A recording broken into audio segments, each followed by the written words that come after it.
Shalom. Shalom. Puji nama Tuhan, hari ini kita mau belajar kembali firman Tuhan.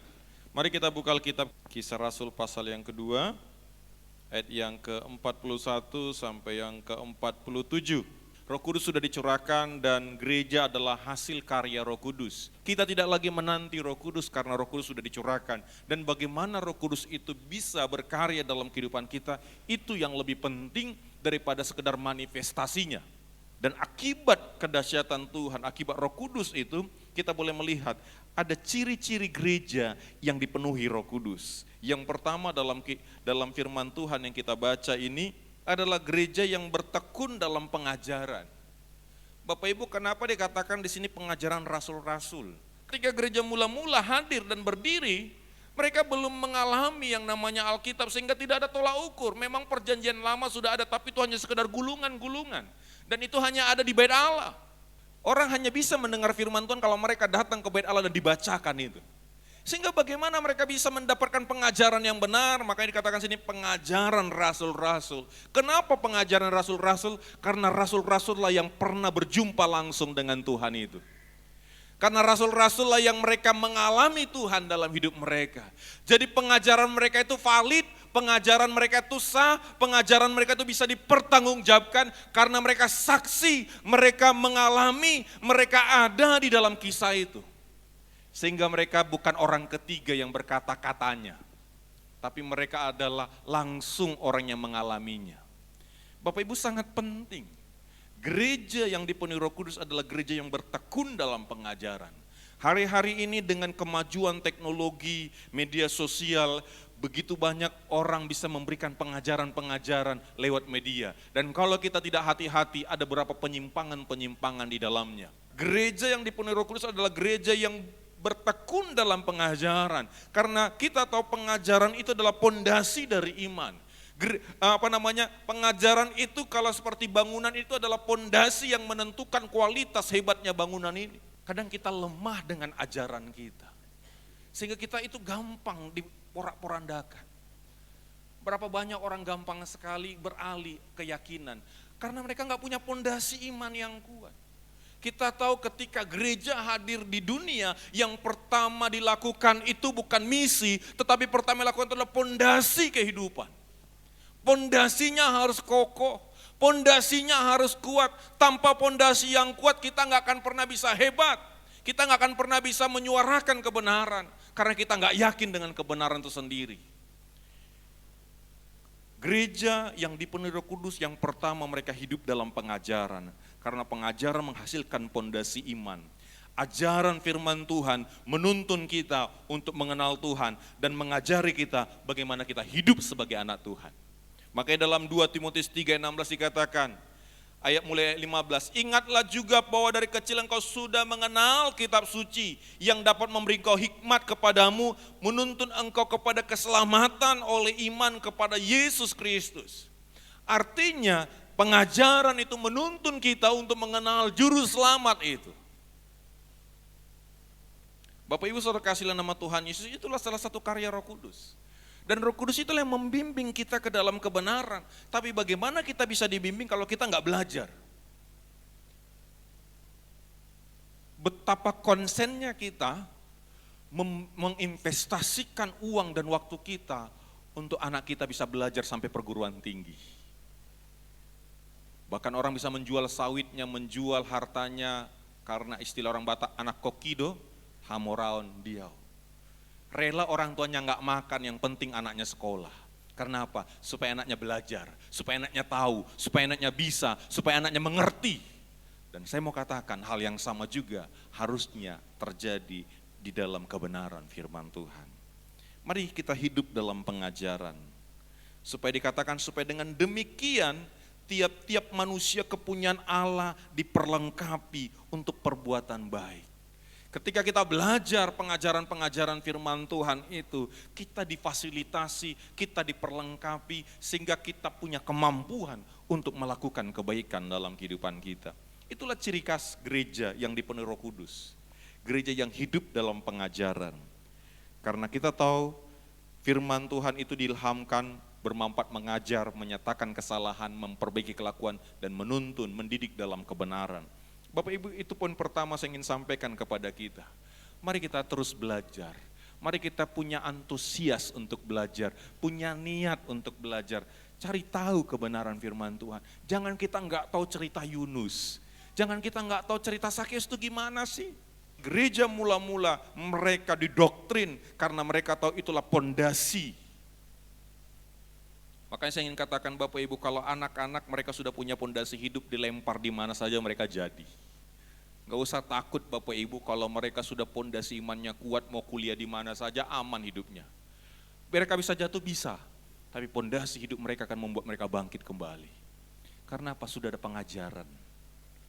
Bapak Ibu, orang bisa membunuh karena pengajaran. Teroris karena pengajaran kan? Mereka bisa membunuh orang karena pengajaran. Betapa pengajaran itu bisa mengubah kehidupan orang. Betapa pengajaran itu bisa membuat orang dari tidak tahu menjadi tahu dan menjadi radikal untuk sesuatu yang dia tahu. Mari kita anak Tuhan, ya, kuatkan pengajaran kita. Yang kedua Bapak Ibu, kalau kita baca firman Tuhan ini mereka hidup dalam persekutuan.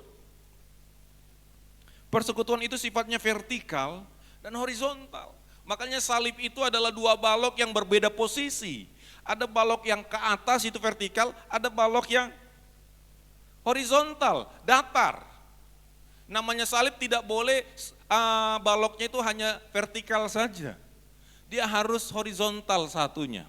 Demikian juga kita, di dalam persekutuan kita harus ada dua aspek ini. Aspeknya harus ke atas dan juga ke bawah. Kadang ada orang hanya ke atas saja, tetapi nggak ada ke sampingnya. Maafkan, bukan ke bawah ya, ke samping. Sehingga dia rohani sekali, sampai nggak tersentuh hidupnya. Tapi dalam kehidupannya nggak bisa jadi berkat. Tetapi ada orang hanya horizontal saja. Kebaikan saja, tapi dia nggak pernah berjumpa dengan Tuhan. Ini salah. Salah satu salah, harus dua-duanya. Persekutuan itu sifatnya atau vertikal, itulah ibadah kita. Jadi kalau ada orang berkata, aku baiknya, orang yang ke gereja jahatnya, lebih baiknya aku daripada orang ke gereja, dia tetap salah. Karena persekutuan itu harus vertikal. Kalau kita dipenuhi Roh Kudus, tapi kita nggak suka ibadah, maafkan saya, mungkin belum ada Roh Kudus dalam hidup kita. Kalau kita mengatakan kita hidup dalam persekutuan secara vertikal kepada Tuhan, tapi kita nggak mencintai ibadah, nggak mungkin. Saya sampaikan kemarin Bapak Ibu, ibadah itu memang dilatih. Karena kedagingan kita nggak suka ibadah. Jujurlah Bapak Ibu, harus kita akui mana lebih enak nonton atau ibadah. Kalau yang rohani mengatakan ibadah dong, tapi kalau secara manusia pas suka nonton, benar nggak?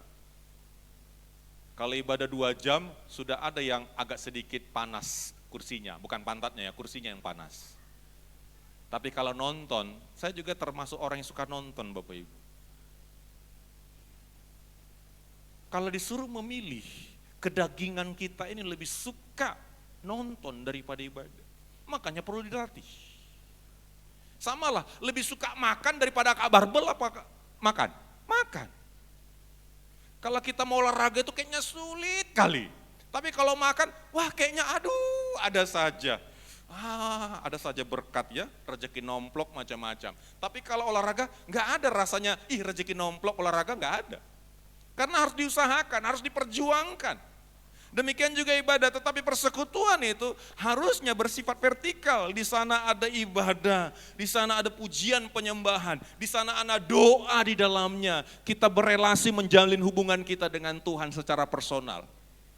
Pengajaran itu membuat kita kenal siapa Tuhan, ibadah itu membuat kita mengalami Tuhan. Saya ulangi. Pengajaran itu membuat kita kenal Tuhan, tapi ibadah itu membuat kita mengalami Tuhan dalam hidup kita. Sehingga kita kenal Dia secara pribadi, bukan kata orang lagi. Sehingga apa yang kita dengar, apa yang kita pelajari itu dibuktikan ketika ibadah. Ada berdoa bersama di sana. Dan juga tidak cukup hanya vertikal. Kalau hanya vertikal kita menjadi orang-orang yang agamawi. Seperti orang Yahudi. Orang Yahudi itu mau dia berdiri tengah jalan dan berdoa. Kelihatan rohaninya. Ya. Di luarnya dia begitu mantapnya memang kehidupannya. Kalau ibadahnya wah kelas 1.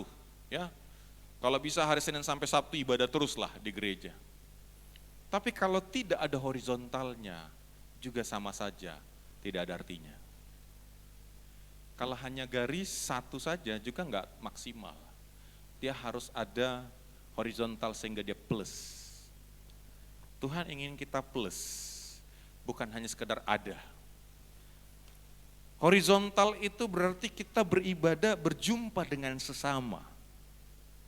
Dan perjumpaan kita dengan sesama membuat kita saling mengenal, dan pengenalan itu dua kemungkinan. Kita akan membangun satu kebersamaan atau kita akan keluar dari persekutuan itu. Kukiranya dia baik, ternyata. Kukiranya dia ramah, ternyata. Kukiranya dia sabar, ternyata darah tinggi rupanya dia. Ternyata si jugal rukung rupanya dia. Kalau di Facebook mungkin baik kali dia, ternyata ketika ketemu dengan aslinya, tarsonggot doa gitu Bapak Ibu ya. Mari kita belajar. Dalam persekutuan itu, secara horizontal, kita mulai saling mengenal satu sama lain. Dan pengenalan itu membuat kita mau tetap di dalamnya, atau kita mulai keluar dari situ. Bersama itu permulaan, tetap bersama itu kemajuan, bekerja sama itu keberhasilan. Gereja mula-mula mereka bersama. Apa yang membuat mereka bisa bersama? Karena Yesus di dalamnya. Tapi dalam kebersamaan mereka, mereka saling mengenal satu sama lain. Memang Yesus sempurna, tetapi orang-orang ini enggak sempurna. Ada gesekan, ada ketersinggungan, ada kata-kata yang kurang pas, akhirnya membuat sakit hati. Dan biasanya kalau kita sakit hati, kita akan sharekan kepada orang yang lain juga supaya sama-sama sakit hati dengan dia. Kan gitu Bapak Ibu. Coba kita lihat bagaimana akhirnya gereja itu dimurnikan ketika di dalam perbedaan, dalam konflik mereka tetap merawat kebersamaan itu. Itulah persekutuan. Persekutuan bukan sesuatu yang indah-indah saja, bukan sesuatu yang enak-enak saja, bukan hanya sekedar ditraktir makan, tetapi gesekan, tetapi ketersinggungan ada di sana semuanya. Jadi jangan mendambakan gereja yang penuh dengan kemuliaan Tuhan, yang tidak ada di sana sakit hati. Tidak ada. Bahkan yang mengatakan kalau kita cari gereja yang sempurna, ketika kita masuk di gereja itu menjadi tidak sempurna karena kita hadir di gereja itu. Mari Bapak Ibu, persekutuan horizontal itu perlu kita rawat. Gereja mula-mula juga saya melihat ibu-ibu lebih dominan di sana. Bapak-bapak dan ibu-ibu meresponi masalah agak sedikit berbeda, benar ya? Karena ibu-ibu itu otaknya seperti lapangan bola, enggak ada sekat-sekatnya. Jadi kalau ada masalah itu bisa keterkaitan ke semuanya. Kalau bapak-bapak itu kamar-kamar, jadi kalau masalah di sini enggak nyambung ke sini. Makanya bapak-bapak lebih jarang konflik yang besar daripada ibu-ibu, benar enggak? Ibu masalah kata-kata saja bisa konflik loh. Benar enggak ibu-ibu? Benar ya? Pas sekali memang Pak Pendeta. Karena lapangan bola enggak ada sekat-sekatnya. Bisa rentetan peristiwa itu dijalin jadi satu. Memang makanya kemarin kenapa kulihat ibu tuh kayak gini. Ternyata disimpulkan 5 tahun yang lalu lagi.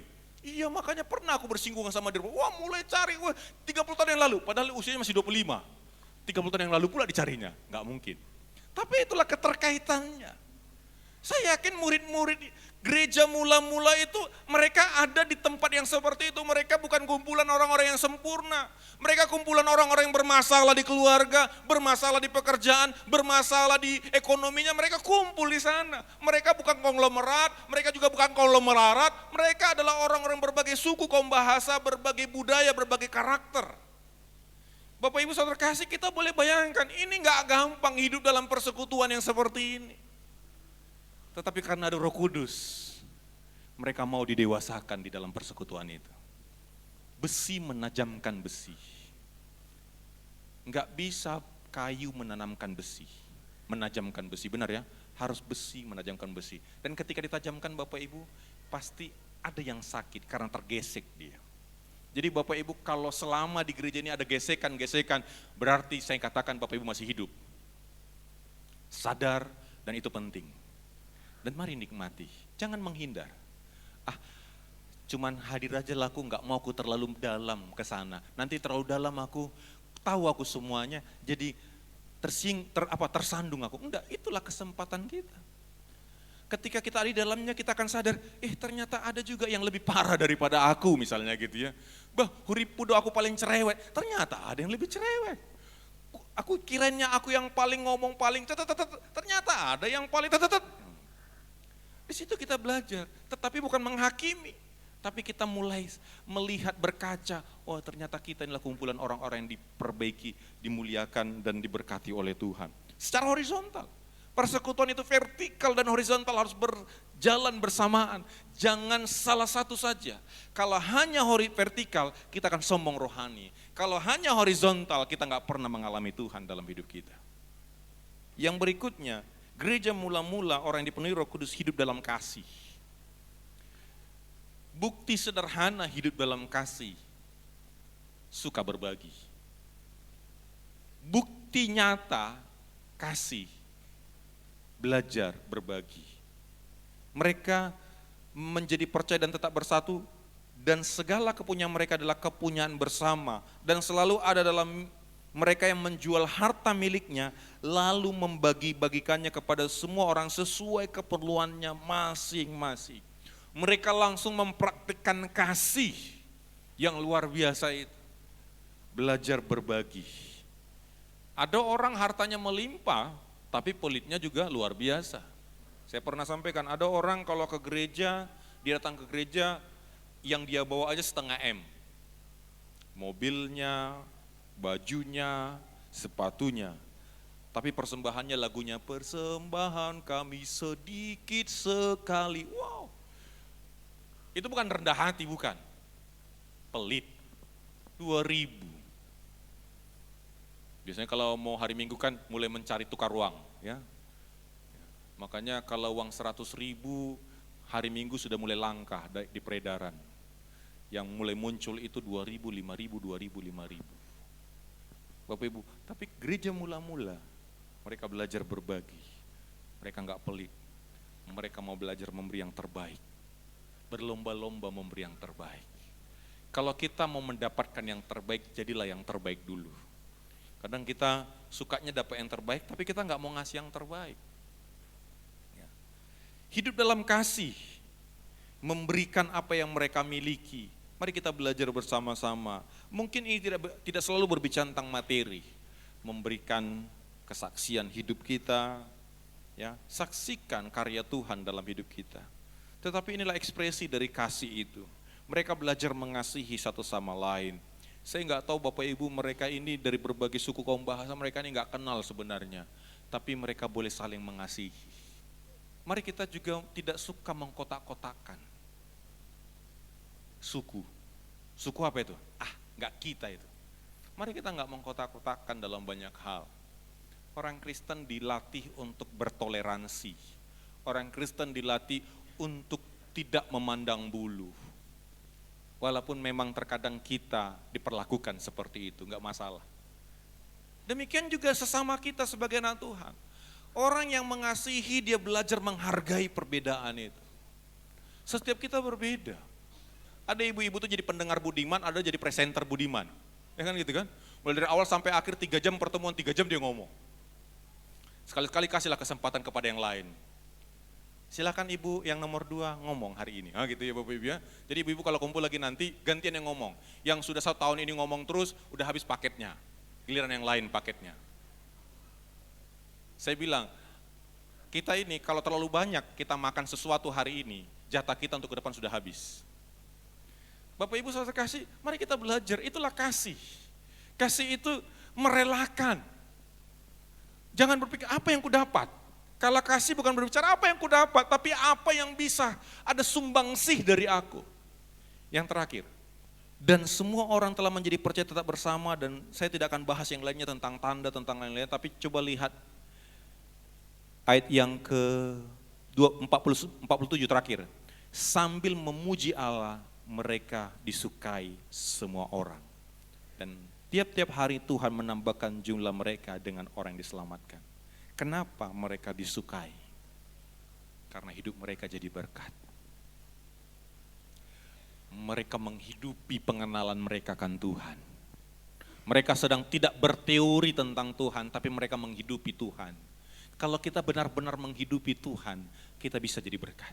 Kenapa? Tuhan itu kasih, Tuhan itu baik, Tuhan maha pengampun, Tuhan maha pemurah. Kalau kita hidupi karakternya dengan pertolongan Roh Kudus, kita mampu jadi berkat. Jadi berkat itu ketika kehidupan kita boleh mewujud nyatakan kasih Tuhan di dalam kehidupan kita, di rumah kita. Jujur saya harus akui, enggak gampang jadi berkat khususnya di rumah. Kita bisa hebat di luar, tapi terkadang di rumah kita keropos. Kadang juga saya berpikir seperti Bapak Ibu, kalau melayani orang gampang, melayani istri ternyata tidak segampang itu. Kita bisa baik kepada orang, tapi ternyata kepada pasangan kita, kepada anak-anak kita, kita terkadang terlalu menuntut berlebihan. Tapi kepada orang kita gampang sekali memaklumi, gampang sekali menghargai, tapi kepada orang terdekat kita seringkali kita sulit melayani yang terbaik. Bapak Ibu, menjadi berkat memang harus dimulai dari Yerusalem. Mari kita belajar bersama-sama. Benar Bapak Ibu ya, kalau kita memberkati orang luar gampang sekali. Tapi memberkati keluarga kita, memberkati orang-orang, anak-anak kita. Kalau sama orang luar, maafkan, seperti maaf, kalau guru sekolah minggu sini nggak ada. Kalau guru sekolah minggu, kalau sama anak orang kan nggak akan dipukulnya itu kan. Baik dia, tapi kalau sama anaknya, jugulnya, kita bisa kesalnya 5 kali lipat sama anak kita, tapi sama anak orang setengah kali lipat. Bahkan kita bisa memberi kepada orang lebih daripada memberi kepada keluarga kita. Mari kita belajar bersama-sama jadi berkat. Gereja yang kuat yang dimulai dari dalam. Gereja yang kuat yang dimulai dari keluarga yang hebat. Dan dia akan terwujud nyata kepada luar. Kita nggak perlu pencitraan, walaupun terkadang memang kita ini pencitraan. Jujur Bapak Ibu, kadang kita ini pencitraan, kelihatan hebat. Saya juga terkadang pendeta itu paling gampang pencitraan. Supaya dilihat jemaat dia mantap, nggak ada masalah, senyum saja, padahal nggak tahu pergumulan hatinya kan. Nggak tahu Bapak Ibu ya. Kalau kami cerita sama jemaat masalah kami kan, huripu do HP songono dapat ditai kan gitu Bapak Ibu ya. Jadi kita menjaga. Dan kami juga manusia Bapak Ibu. Yang kami punya masalah, kami punya pergumulan. Tapi seringkali bisa akhirnya pencitraan. Shalom Bapak Ibu gitu ya, senyum padahal hatinya Bapak Ibu, mari kita belajar. Hidup menjadi berkat, bukan batu sandungan. Kenapa mereka disukai? Karena mereka peacemaker, bukan troublemaker.